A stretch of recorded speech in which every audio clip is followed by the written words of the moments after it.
আসসালামু আলাইকুম। সবার আগে বাছাই করা 10টি আন্তর্জাতিক খবর জানিয়ে দেব। প্রথমেই থাকছে শিরোনাম। তবে তার আগে অনুরোধ থাকবে ভিডিওটিতে একটি লাইক দিবেন। দখলদার ইসরায়েলি বাহিনী এবং ফিলিস্তিন পুরোদমে যুদ্ধ চলছে। জানিয়ে দেব হাতে থাকা সর্বশেষ আপডেট আন্তর্জাতিক সংবাদ। প্রথমেই সংবাদ শিরোনাম। লেবানন ইসরায়েলের জন্য জাহান্নামে পরিণত হবে বলেছে ইরান। এরপর জানিয়ে দিব ইরানে আজ দ্বিতীয় দফার প্রেসিডেন্ট নির্বাচন। এদিকে গাজায় ইসরায়েলের আরো 2 সেনা নিহত। এরপর জানিয়ে দিব মহাকাশে আরো 2 স্যাটেলাইট পাঠাচ্ছে ইরান। আরও জানিয়ে দিব হামাসের প্রস্তাব নিয়ে কাজ করা যায়, কিন্তু বাধা দিচ্ছেন প্রধানমন্ত্রী। সর্বশেষ জানিয়ে দিব যুক্তরাজ্যে আজ ঘোষণা হবে বিজয়ীদের নাম। এতক্ষণ শুনছিলেন সংবাদ শিরোনাম, এবারে বিস্তারিত। তবে অনুরোধ থাকবে ভিডিওটিতে একটি লাইক করবেন এবং কমেন্ট করে জানিয়ে দিবেন কোন জেলা থেকে আপনি আমাদের এই ভিডিওটি দেখছেন। লেবানন ইসরায়েলের জন্য জাহান্নামে পরিণত হবে বলেছে ইরান। ইরানের ভারপ্রাপ্ত পররাষ্ট্রমন্ত্রী আলী বাকেরি কানি বলেছেন, ইসরায়েল যদি লেবাননে আগ্রাসন শুরু করে তাহলে যুদ্ধক্ষেত্র ইসরায়েলিদের জন্য জাহান্নামে পরিণত হবে, সেখান থেকে তারা বের হতে পারবে না। বুধবার ইরানের মন্ত্রিসভার সাপ্তাহিক বৈঠকের অবকাশে সাংবাদিকদের আলী বাকেরি কানি এসব কথা বলেন। সম্প্রতি ইসরায়েল সরকার লেবাননের সশস্ত্র গোষ্ঠী হিজবুল্লাহর বিরুদ্ধে সর্বাত্মক যুদ্ধ শুরুর হুমকি দিয়েছে। এ নিয়ে দুপক্ষের মধ্যে তুমুল উত্তেজনা বিরাজ করছে। ইরানের পররাষ্ট্রমন্ত্রী এ সময় হিজবুল্লাহকে ইসরায়েলের বিরুদ্ধে শক্তিশালী খেলোয়াড় হিসেবে প্রশংসা করেছেন। তিনি বলেন, লেবাননের সশস্ত্র গোষ্ঠীটি খুবই শক্তিশালী ভূমিকা পালন করেছে, যা আন্তর্জাতিক ও কূটনীতির ক্ষেত্রে প্রতিরোধ সৃষ্টি করেছে। আলী বাকেরি কানি এ সময় বলেন, যুদ্ধ শুরু হলে লেবানন নিশ্চিতভাবে ইসরায়েলের জন্য জাহান্নামে পরিণত হবে, সেখান থেকে তারা বের হতে পারবে না। গত 7 অক্টোবর দখলদার ইসরায়েল গাজায় বর্বর আগ্রাসন শুরু করার পর থেকে হিজবুল্লাহ যোদ্ধারা ইসরায়েলের সেনাবাহিনী ও বিভিন্ন স্থাপনায় নিয়মিতভাবে হামলা চালিয়ে আসছে। হিজবুল্লাহ বলছে, গাজায় আগ্রাসন বন্ধ করলেই কেবল ইসরায়েলের বিরুদ্ধে তাদের হামলা বন্ধ হবে। ইরানে আজ দ্বিতীয় দফার প্রেসিডেন্ট নির্বাচন। ইরানের 14তম প্রেসিডেন্ট নির্বাচনের রানাফ বা দ্বিতীয় পর্বের ভোট গ্রহণ হবে আজ শুক্রবার। ইরানের ভেতরে যেমন ভোট কেন্দ্র থাকবে, তেমনি বিদেশে অবস্থানকারী ইরানিরাও ভোট দিতে পারবেন। যুক্তরাষ্ট্রে 21টি অঙ্গরাজ্যে ভোট গ্রহণের সব ধরনের প্রস্তুতি সম্পন্ন করা হয়েছে। ওয়াশিংটনে ইরানের স্বার্থ সংরক্ষণ দপ্তর ঘোষণা করেছে, আমেরিকার 21টি অঙ্গরাজ্যের 31টি স্থানে ভোট গ্রহণের ব্যবস্থা করা হয়েছে।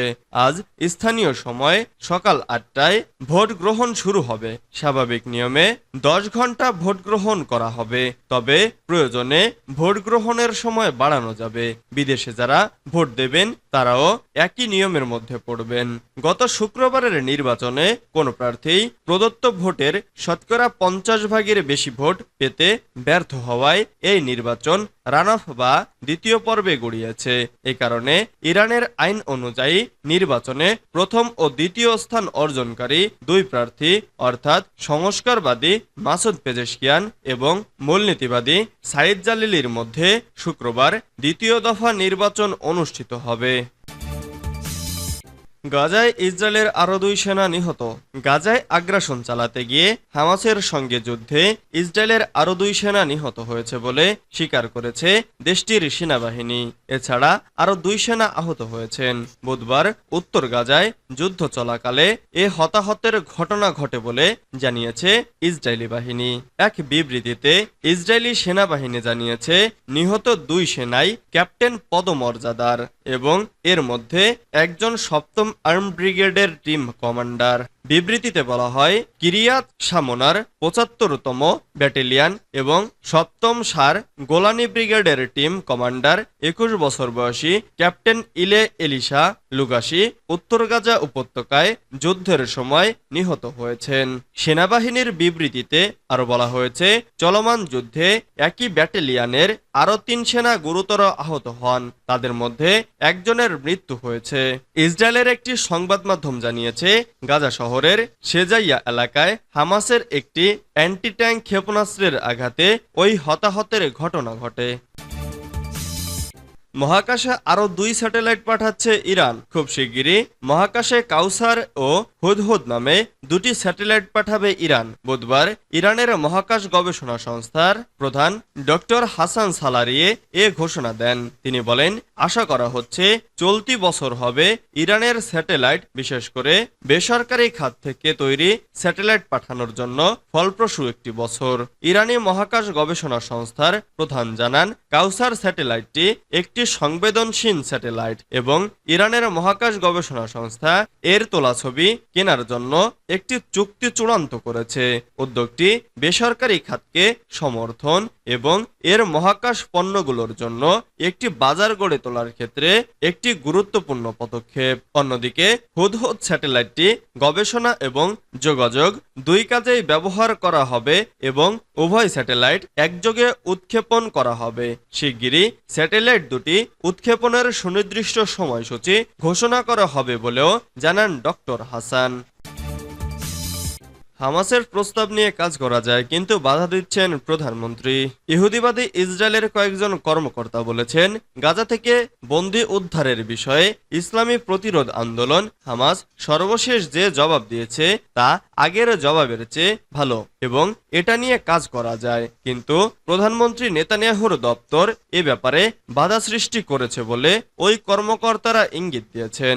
ইসরায়েলি কর্মকর্তারা জানিয়েছেন, হামাসের কাছ থেকে জবাব পাওয়ার পরেও নেতানিয়াহুর দপ্তর এ ব্যাপারে বিবৃতি জারি করতে কয়েক ঘন্টা দেরি করার কথা উল্লেখের ভেতর দিয়ে ইসরায়েলি কর্মকর্তারা মূলত নেতানিয়াহুকে আলোচনা ক্ষতিগ্রস্ত করার জন্য অভিযুক্ত করতে চেয়েছেন। এই খবর দিয়েছে খোদ ইসরায়েলি গণমাধ্যম। 2 দিন আগেও একটি খবর বের হয়েছে যে হামাসকে গাজায় বহাল রেখে ইসরায়েলি সেনা কর্মকর্তারা সংগঠনটির সাথে বন্দি বিনিময় চুক্তি করতে প্রস্তুত, কিন্তু নেতানিয়াহু তা চাইছেন না। নিজের রাজনৈতিক ভবিষ্যৎ রক্ষার জন্য নেতানিয়াহু যুদ্ধবিরতিতে সম্মত নন বলে আগেই খবর বের হয়েছে। এদিকে গাজায় আগ্রাসন চালাতে গিয়ে ইহুদিবাদী ইসরায়েলের আরো 2 সেনা নিহত হয়েছে। যুক্তরাজ্যে আজ ঘোষণা হবে বিজয়ীদের নাম। যুক্তরাজ্যে 6 সপ্তাহের নির্বাচনী প্রচারণার পর সাধারণ নির্বাচনে পছন্দের প্রার্থীকে ভোট দিয়েছেন ভোটাররা। বৃহস্পতিবার স্থানীয় সময় সকাল 7টা থেকে রাত 10টা পর্যন্ত 15 ঘন্টা ইংল্যান্ড, স্কটল্যান্ড, ওয়েলস এবং উত্তর আয়ারল্যান্ডের 40,000 কেন্দ্রে ভোটাররা তাদের ভোটাধিকার প্রয়োগ করবেন। যুক্তরাজ্যে এবারই প্রথম নির্বাচনে ভোট দেওয়ার আগে ভোটারদের ফটো আইডি বা শনাক্তকরণ ছবি দেখাতে বলা হয়েছে। এদিকে ভোটারদের প্রভাবিত করে এমন খবর প্রকাশে সংশ্লিষ্ট বিভাগের কঠোর নিষেধাজ্ঞা থাকায় যুক্তরাজ্যের গণমাধ্যম নির্বাচন এবং রাজনীতি নিয়ে ভোট চলাকালীন সময়ে প্রতিবেদন প্রকাশে বিরত ছিল। তাই ভোটের দিন কে কোথায় ভোট দিয়েছেন বা সঙ্গে কে বা কি ছিল সেসব নিয়ে গণমাধ্যম খবর প্রকাশ করেছে। খবর বিবিসি, স্কাই নিউজ ও আল জাজিরার।